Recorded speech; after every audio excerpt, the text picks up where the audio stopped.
Ain't it fun? Ain't it fun? Maybe now you're one of us. But did you know they added another person came back? Oh! Yes! I like a band who changes their sound but never loses the spirit. Yes, exactly. That's the perfect description for Paramore. Hey guys, welcome back to the 2Gay BFFs channel. I am MC James Matthew. And I'm MCJ, MCJ. And today, we're going to react to... Paramore's discography! Woo! So you guys, if you didn't know, I'm such a huge fan of Paramore and rock music in general, which some people might find surprising because, you know, I come off as gay. And today is the anniversary of Paramore's debut album. All We Know Is Falling, which was released in 2005, which is already 20 years ago. Can you believe it? So long. They've been in the business for almost 20 years. Yes. And more. So I want to introduce Paramore's music to my bestie who isn't... I think you're a casual listener of Yes, I Paramore. listened to Paramore since I was growing up, and that's why we're in our emo costumes. Yeah.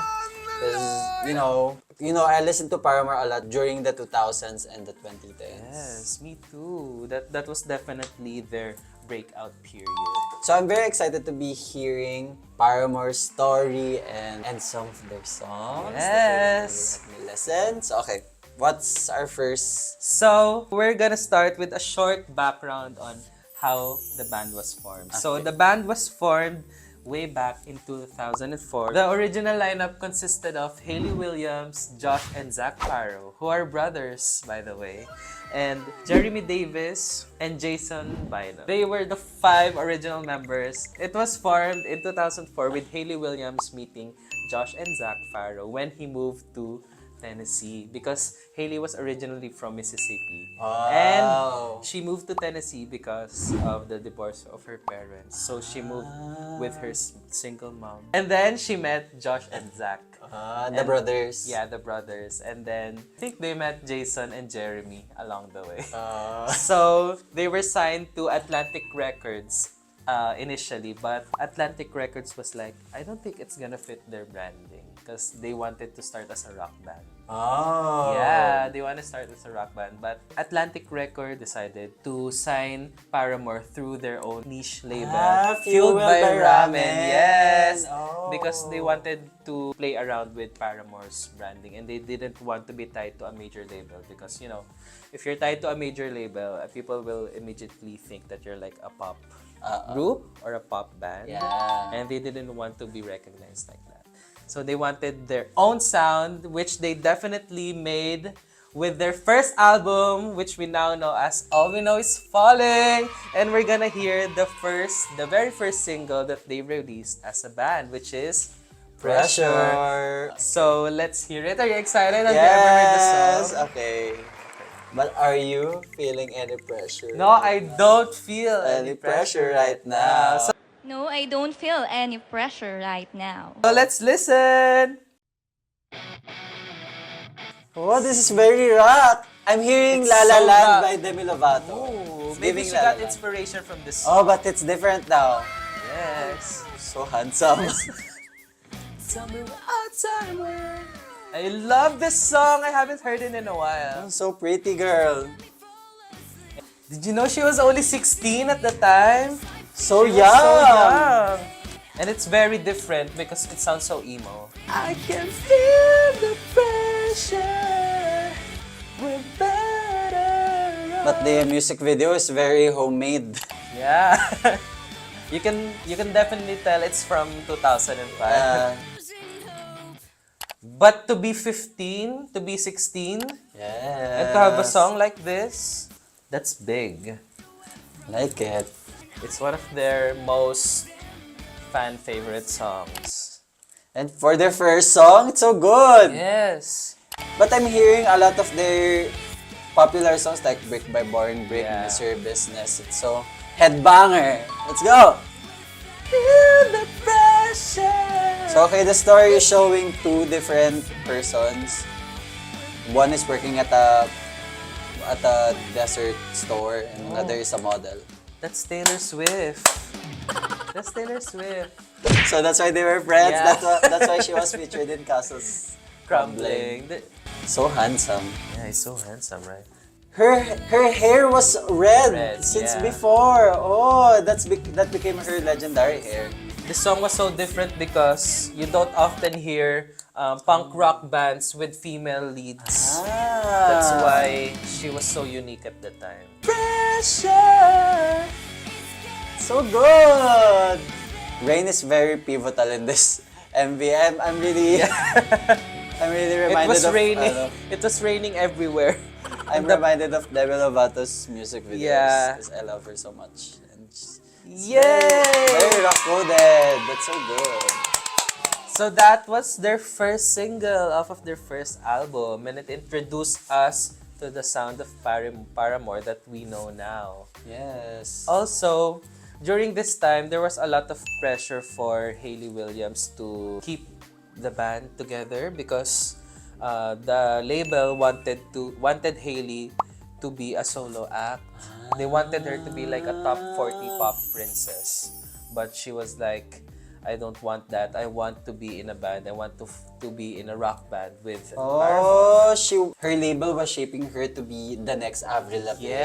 Yeah, kinda. And also, did you know that Paramore came from one of their bandmates' mother's maiden name, which was Paramore, but it was in a different spelling, which meant secret lovers. Oh, maybe they're all secret lovers. Oh my gosh. Oh, I'm gonna share another fun fact along the way. Okay. So what were your thoughts on the song? I really liked it. It's very reminiscent of the 2000s Disney songs that I grew up listening to, especially Demi Lovato. And she was really inspired by Paramore, I think. Or the sound, the rock sound of the teen pop, I guess, the teen music. And it's very commendable that they're just teenagers during this time. And it's very good considering it's released 20 years ago. Yes. So, I love it. So, I give it a hard pass. Yay! That's good enough for me. I would give this an excellent because I grew up listening to Paramore, and this was one of the first songs that I loved from them.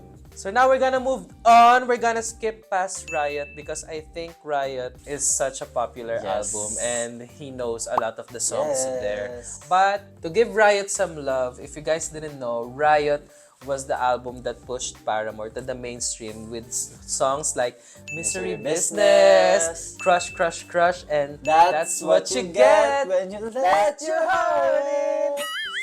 So we're gonna skip past Riot because we already love and know that album. Yes. And we're gonna move past Brand New Eyes, which is their third album, which had the singles like The Only Exception. That's right, that's one of the singles. Also, anymore. Bury the castle, bury the castle. Yes, you got it right. Brick by Boring Brick was also there, and also Ignorance is your new best friend. But I'm not gonna make you listen to any of that. Okay. Because I know that you already know all of those songs, and I'm gonna make you listen to a fan favorite from the album, which I feel like is such an underrated classic. Okay. But a fan favorite among the Paramore fans. Okay.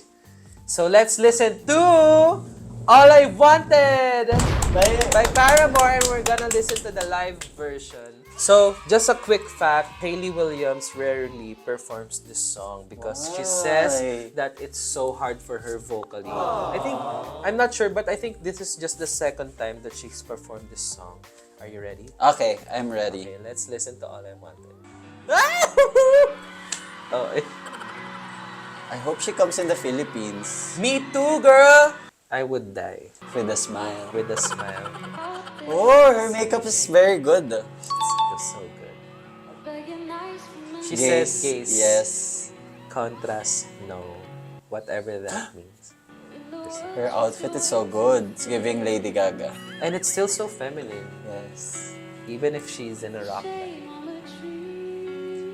But she's straight, right? Yeah, she's a straight woman. She's an ally. Oh my gosh, what I would give to be in a Paramore concert. I think this was one of their biggest crowds ever. Because there's, I think, 80,000 people here. Wow. Yeah. And they were one of the headliners. And to be performing a song that was released in 2009? Yeah, this was in 2023, so that was 14 years ago. All I wanted was you. The vocals, I mean.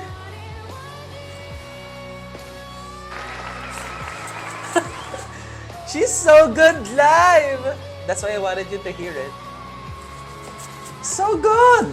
All I wanted was you.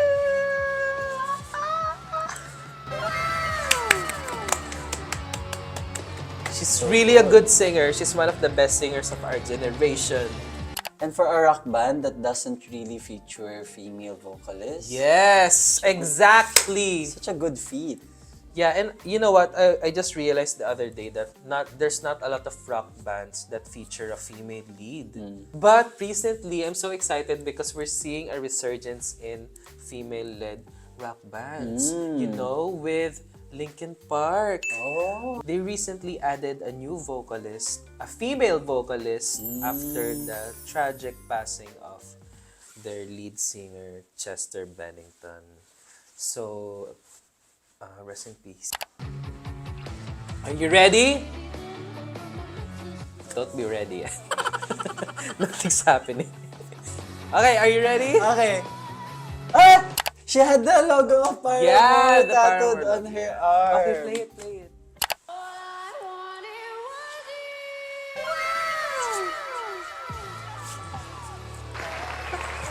See, her vocals hit so hard. So free. Her range is amazing. Yes, her voice like, It just blows up. she's so talented. Woo!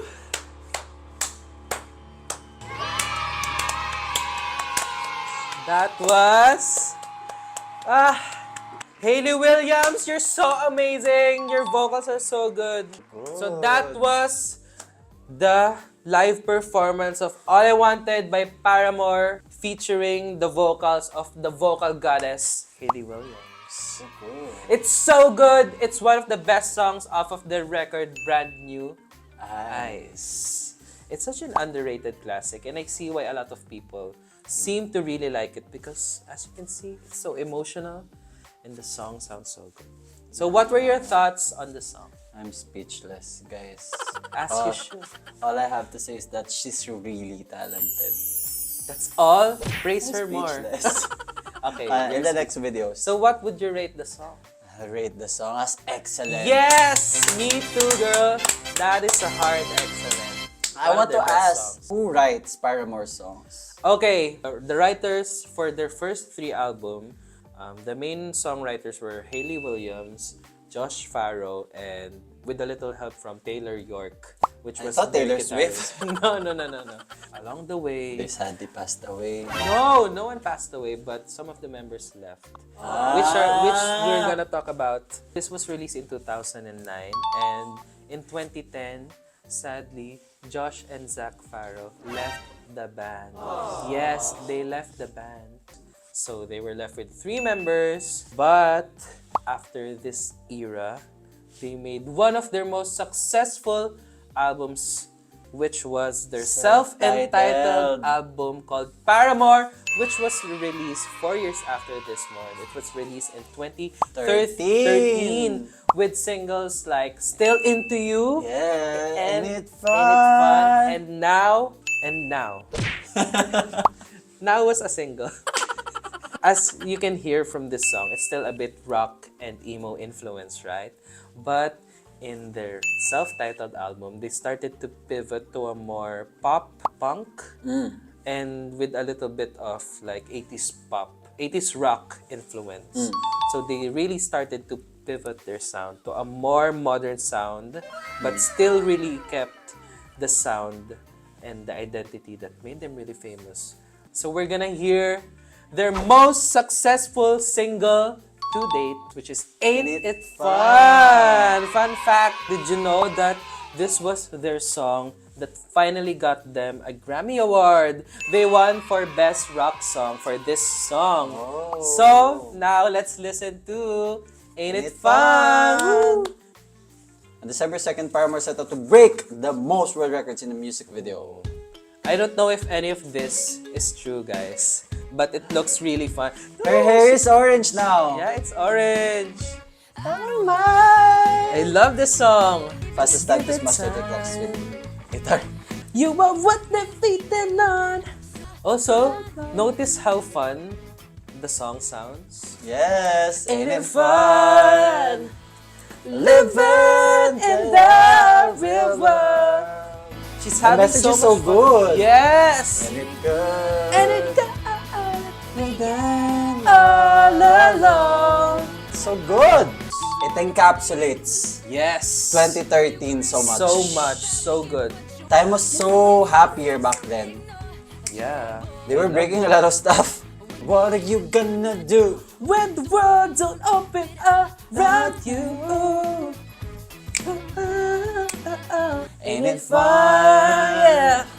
Living in the real world. I'm just gonna dance to this because it's such a good song. Ain't it good? Being all alone. I love how she maintained her iconic orange hair. Yes. And she made it different because she added like yellow bangs. She's And not look. afraid. You pause just at the right time. It's the thumbnail. That's a thumbnail. That's so cool. And I love how it still sounds like Paramore, but it sounds so modern. To your mama, 'cause you're all your own in the real world. Don't go crying. I love this. It sounds your like mama. it sounds like I'm in church.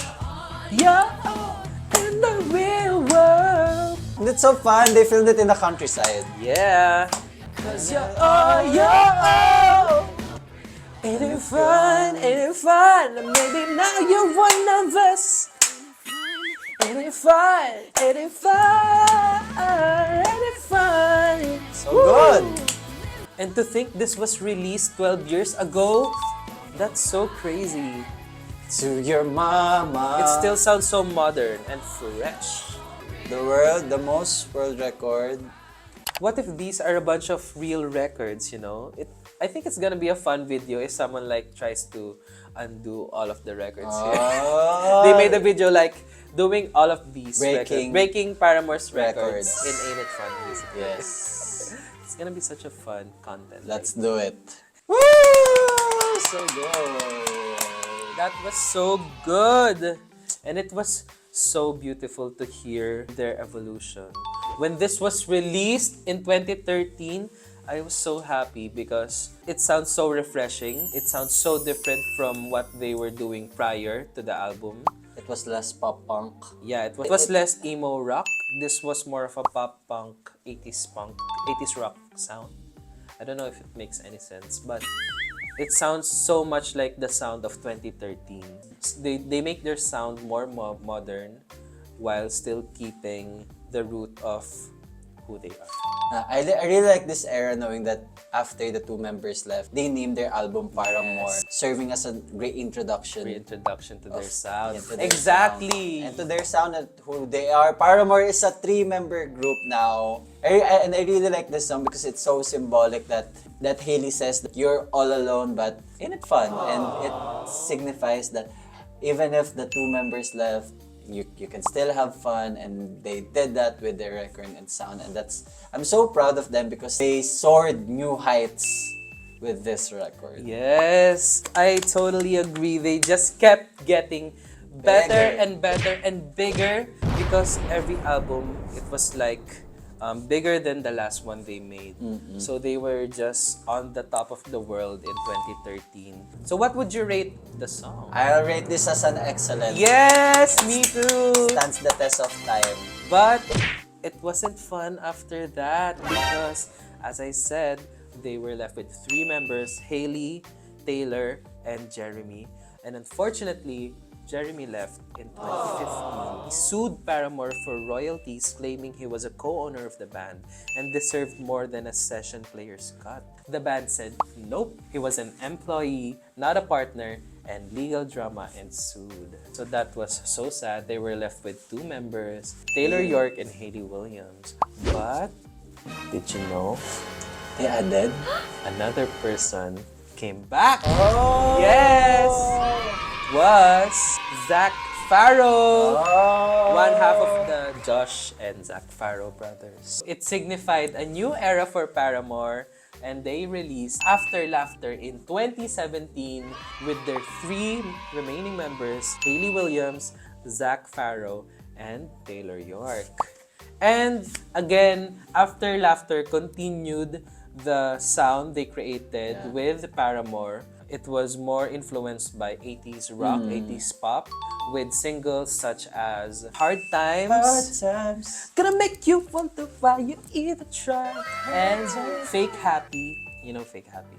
Fake Happy too. After Laughter signified their most pop-forward sound yet. That was their last album release in 2017, and then they took a hiatus. And Hayley Williams went on to release her solo projects, which were Petals for Armor and Flowers for Vases. There was a lot of speculation. Is Paramore gonna be together again? Are they finally breaking up?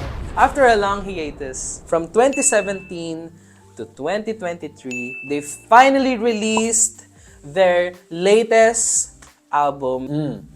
This Is Why, which I think is still an evolution of the sound they created with their Paramore album, but it's a lot more post-punk sound. It was a lot more modern with a lot of more experimental choices in the production, which we're gonna hear because we're gonna listen to their lead single off of this album, which is also This Is Why. Are you ready to hear it? Okay, let's hear it. Okay, this was released in 2023. Okay. It's a lot more laid back and a lot more experimental sounding, as you can hear from the instruments. It really proves the growth. Yeah. Oh! I thought she was gonna come in with the vocals, but it's gonna be a long interlude. It still retains that 80s funk sound, but it's a lot more modern sounding. Still rock. Still orange-haired. And she was singing in a different Way. voice. Yeah. Yourselves. So this is with Taylor York and Zach Zach Farrow. Farrow. Zach Farrow. Yeah. The coast is clear. This is why I love the visuals in this album. It's giving so psychedelic. Yes, it feels like psychedelic rock. It's so trippy. And The it's music video so also. different from their first single, right? I love the visuals in this one.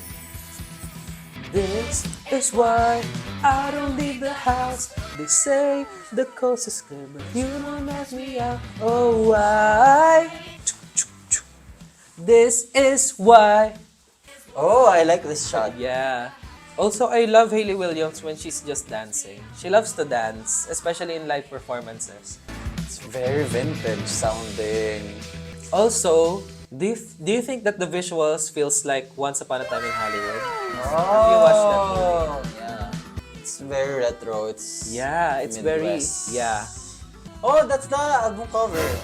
Maybe it was a reference to her album. Yeah. It's Joker. She looks like a doll. So Okay, talented. vocals. Oh, Trust Fall. This Director. is why. Their music videos are all interesting. Yes. It's so visually arresting. Oh, it's not a cover. She's looking at herself In the mirror. in the mirror with a smile on her face. She looks so beautiful, even with messed up makeup. The song is so happy, then she's sad. She looks like a model. She's so pretty. It's so artistic. So unfortunately, that was their last album so far.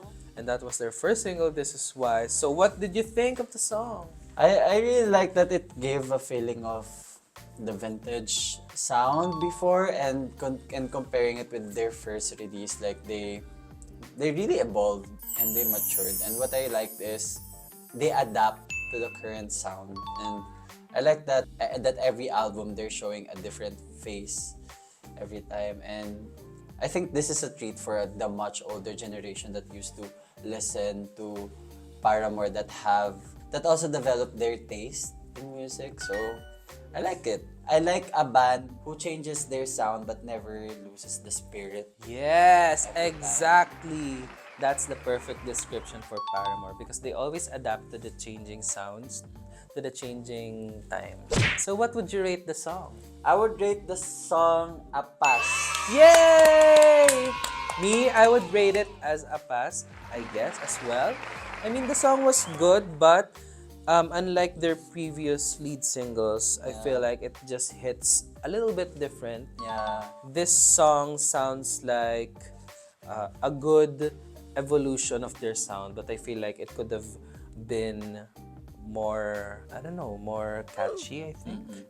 Their single from their last record, Hard Times, was really, it knocked me over the roof. So I had that to compare with this. So I still give this a pass. I think it's pretty good. Okay, I respect that. They recently opened for Taylor Swift during the Eras tour, so they're still together. The band is still together.